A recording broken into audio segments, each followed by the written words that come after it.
Bonjour à tous. Vous êtes réveillés? Donc, en tant que chirurgien plasticien aux hôpitaux universitaires de Strasbourg, je suis confronté de plus en plus à un vrai problème de gestion des photographies médicales. Et grâce au hackathon, nous avons trouvé la solution. Alors la solution, on va vous la présenter, mais d'abord la problématique, c'est ça. Alors ça, c'est le smartphone d'un chirurgien plasticien du CHU de Strasbourg, qui s'appelle Bob. Alors, ça peut prêter à sourire, mais ça reste un énorme problème légal. Il y a actuellement une quantité incroyable de praticiens qui possèdent en effet des photos à caractère médical sur leur smartphone personnel, avec aucun enjeu de sécurité derrière. Alors, c'est un problème légal d'abord, mais c'est aussi un problème d'organisation. Puisque ces photos-là, après, il faut les traiter. Il faut les récupérer, les organiser, les labelliser.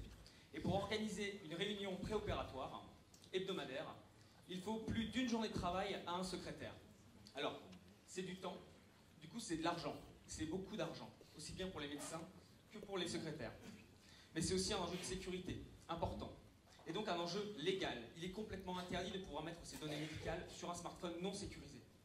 Et enfin, c'est une question éthique. Je n'ai pas envie de savoir que des photos de ma mère qui a été opérée se retrouvent sur le smartphone de n'importe qui, puis sur Facebook ou sur Tor. Donc la solution, c'est Pick and Sort. Pick and Sort, c'est une application ergonomique destinée aux professionnels de santé qui permet de gérer toutes ces photos. Donc, il faudrait lancer la vidéo, voilà. Donc comment ça marche? Eh bien, pour sécuriser les données, il faut d'abord que le patient donne son consentement. Ensuite, il faut que le chirurgien s'authentifie de façon forte au logiciel. Ensuite, on récupère l'identité du patient en prenant une photo de l'étiquette, très simplement. On prend classiquement les photos du patient. Elles seront envoyées directement à un serveur qui est agréé, un serveur HDS qui est certifié. On peut rajouter des mots-clés grâce à l'intelligence artificielle et tout sera compilé dans un fichier DICOM. Pour prendre des photos rapidement à la volée aux urgences ou au lit du patient, ce qui se fait tout le temps, eh bien, c'est très simple, le système fonctionne. Ensuite, on pourra récupérer ces données à la demande, par mots-clés, ou par nom, surtout par NIP, pour pouvoir notamment les utiliser lors du staff, ce qui va faire gagner beaucoup de temps de gestion. Voilà, donc Pick and Sort, c'est génial. Ça solutionne deux problèmes.